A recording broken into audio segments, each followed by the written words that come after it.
These are probably some of the most anticipated running shoes of 2022. It's the Speed 3 and the Pro 3. Let's run with it.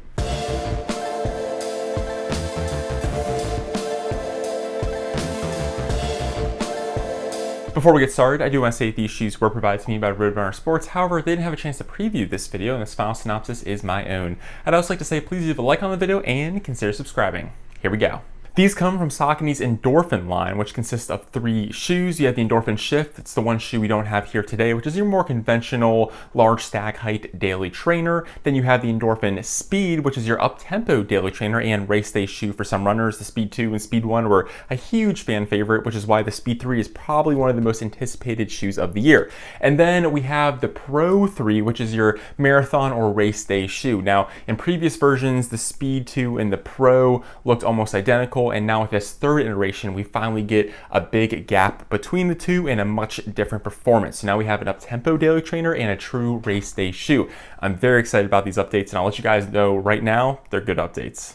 As far as stats go, the Speed 3 now costs $165, and we do get a slight increase in the midsole. We go up 0.5 millimeter. It's now 36 millimeters in the heel, 28 in the forefoot for that same 8 millimeter drop. Now, as far as weight goes, we do go up 0.2 of an ounce, and now weighs 8.1 ounces. So not a massive weight shift, but it does go up slightly. The Pro 3, on the other hand, costs $225 and gets 4 more millimeters of stack height to the midsole. It's now 39.5 in the heel and 31.5 in the forefoot for that same 8 millimeter drop. Now, even though we went up in height for the midsole, we went down in weight. We went down roughly 0.3 of an ounce, and now only weighs 7.2 ounces, which is pretty darn light. So between these shoes, as far as the stats go, the Pro is going to cost about $60 more, come in almost a full ounce less, and have roughly 4 more millimeters of stack height to the midsole. Moving on to the upper, we're going to start with the Speed 3. We do get a small update here. It is still that single layer engineered mesh that's fairly breathable. However, it has a more fabric-like feel to it than the Speed 2 does, which I thought was a little bit more synthetic-like and a little bit more plasticky. The Pro 3 has an incredibly breathable upper that's been completely redesigned for this new edition. Now, it's pretty darn interesting because you have these large mesh holes, and then you have these tiny strands that run across the upper, creating a very open yet supportive experience. I thoroughly enjoyed it. It fit true to size. However, it is going to be slightly more narrow, more race-like fit compared to the Speed. Now, the Speed fits more like a daily trainer. You get a little bit more room in the toe box, while the Pro has that race-like fit. I will say the Pro isn't as snug as some other top tier super shoes or racing shoes, so you do have a decent amount of room in the toe box, but a nice secure lockdown. But overall, I was very happy and extremely happy actually with the breathability and fit of the Pro. And then as far as the Speed goes, it worked well. I thought it was breathable. I personally like the more synthetic plastic-like upper we saw in the Speed 2, but I think it works very well here and is fairly comfortable with about the same kind of breathability. Moving to the heel counters, you get roughly the same amount of padding in the Achilles section. I thought this works well, very comfortable, and the lockdown was great. The Speed 3 does have a little bit more padding, and I mean a little bit more padding around the base of the heel, but for the most part, they have roughly the same amount of cushion. Again, a very minimal experience that I think works well. Now, the other thing I'll say is it's a very aggressive heel counter, especially on the Speed 3, more so than the Pro, although they are both aggressive. And I say aggressive because the Speed 3 has this plastic shank that kind of shoots up and gives it a little bit more of a sturdy experience compared to the Speed 2, so I recommend wearing thicker running socks that come up a little bit higher. I wore minimal socks and I noticed some rubbing towards the back of my Achilles area, but when I wore those thicker running socks, that went away and it wasn't an issue. Now, this really does help with the lockdown. I felt very locked into both of these shoes, especially the Pro, and the Pro does have a similar issue where if you wear true minimal socks, you will get a little bit of rubbing, but I thought the lockdown was superb. Just make sure you wear some thicker running socks. The tongues on these shoes are gusseted. You do get a small strip of engineered mesh on both sides to keep the tongue in place. However, this is where the similarities end. If we take a look at the Speed, we do get a little bit more padding compared to last year, although it is still very minimal. Now, I don't have anything to write home about here. I thought it worked fairly well.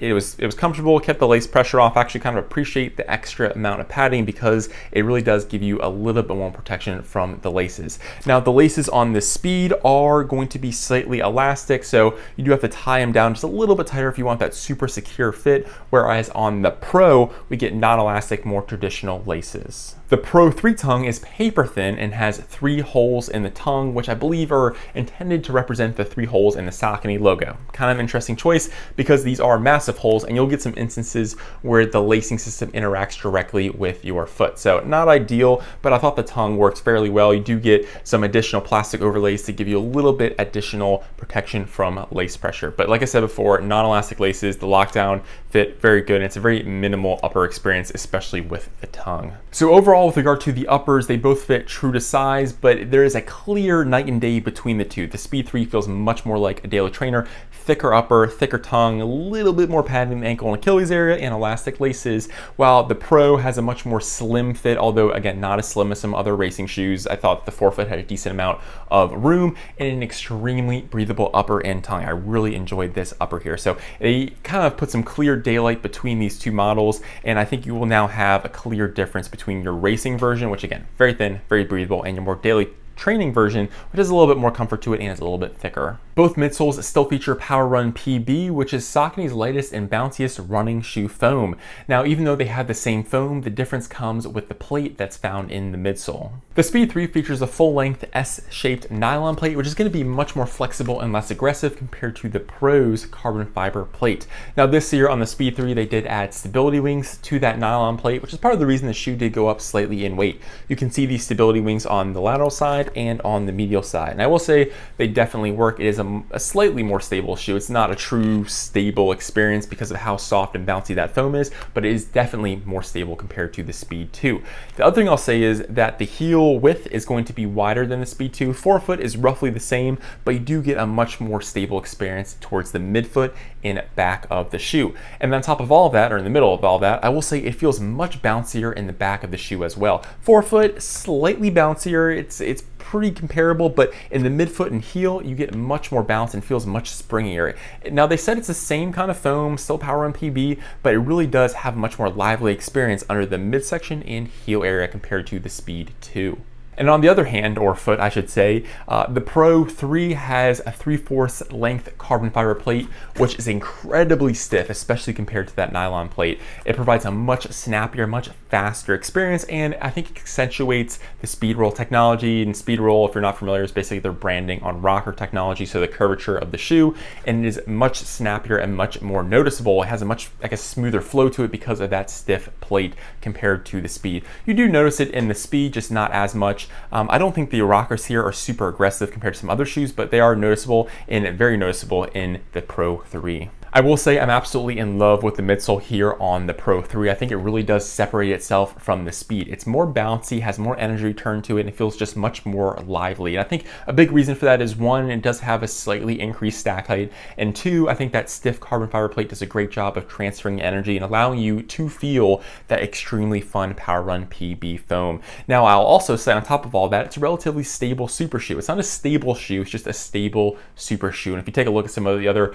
super soft, energetic foams, they tend to kind of be all over the place, and I think you do get a relatively stable experience here. It has the same kind of platform as the Speed, it just with a carbon fiber plate and a slightly higher stack height. So very energized, much more lively compared to the Speed, and is going to be a lot snappier with that Speedroll technology. Moving on to the outsole, we do get a similar traction pattern. However, the thickness of the rubber has been decreased. I think this is going to hurt durability in the long run. As far as the traction goes, I thought it was fine. It did the job fairly well. But the other thing I'll say is that with this painted blue midsole, you'll start to notice some chipping because the PWRRunPB foam is still white. They just painted blue over top. So if that's something that irks you, you'll start to see just paint chips kind of fall off. I haven't seen any massive issues yet, but as you look on the outsole with some of its exposed foam, you're starting to see that blue paint start to chip away. But overall, same or similar traction pattern to last year, just a lower thickness of rubber, and the traction was fairly fine.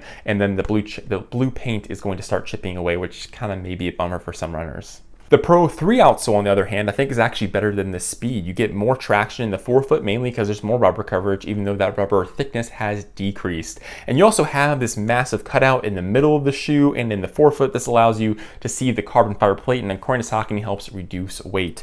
Now, again, the traction, I think with the Pro is quite good. Didn't have any major issues. I think for a race shoe, it was actually quite nice, and is actually better than the Speed, which is quite funny because the Speed is a daily trainer. So overall, I think Saucony did an excellent job of separating the Speed and the Pro, kind of moving them apart and making them their own distinct categories. Now, I loved running in the Pro. This thing is incredibly bouncy, fun to run in. The upper I thought fit fairly well. I love how breathable it is as well. Feels like a true race day shoe. My only kind of small qualms with it is the heel is aggressive if you're not wearing the right socks, and I'm not in love with those giant cutouts in the tongue where the laces kind of can interact with your foot. Not ideal, not great. I think they kind of refined that design, but overall I think they killed it with the Pro. The Speed 3 I think is a good update. It is slightly more built up compared to the Speed 2. I will say the nimbleness, if that's even a word, does go down slightly, which might bother some runners, but for me, I'm happy with the extra stability and more bounce under the heel and midfoot area. Again, the forefoot for me had a slight bit more cushion and bounce to it. It just wasn't as significant as I noticed in the heel section.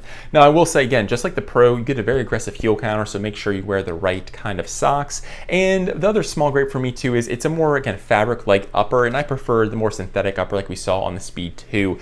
It's just my personal gripe, but otherwise I think it performs very well. It feels like the Speed, just with a little bit more built-up elements and a little bit more to the midsole. So I think Saucony, they didn't ruin a good thing. I think a lot of people were nervous, especially with the Speed, that they were gonna kind of kill a great thing, and I think they made some small tweaks. Again, yes, it's built up a little bit more, and that might bother some people, but I'm happy with these updates, and I think it works well for my running style. I really do appreciate that it is slightly more stable and slightly more bouncier, more energy filled compared to the Speed 2, and the Pro 3 is now its own kind of experience, and I think it's a good shoe that's gonna kind of start competing with some of those other top tier racing shoes. Well, that concludes the review. Let me know in the comments what you think of the Endorphin lineup. I need to get the Shift so I can try the Shift, the Speed, and the Pro. So hopefully I will get that video out to you guys soon. Well, I'm Ryan from Ryan's Running Reviews. Hope you guys have a great day. I'll catch you guys on the next one. Thanks.